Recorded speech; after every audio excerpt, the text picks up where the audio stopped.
In this video, I'll show you how to fix League of Legends. A critical error has occurred. Now the first thing we want to try is simply repair our League of Legends. So open up the Riot Games launcher, click up here, Settings, League of Legends, and press Repair.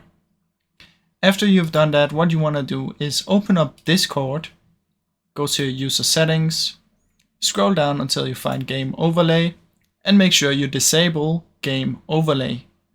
Now this can cause the issue, so make sure you disable this one. After that, what we want to try is update our Windows.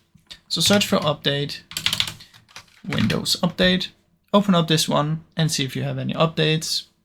After that, you want to open up Device Manager. In here, you want to find your GPU, right click, update the driver.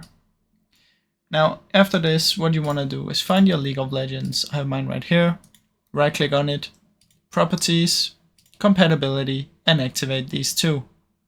Now you want to do the exact same thing with the Riot client.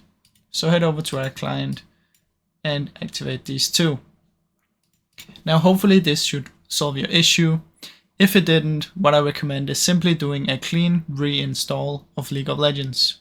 So completely uninstall it, go in here, apps and features, search for League of Legends, uninstall, and then reinstall it. Now I really hope this video helped you. If it did, please leave a like and subscribe, as it helps me out a ton. Thank you so much for watching.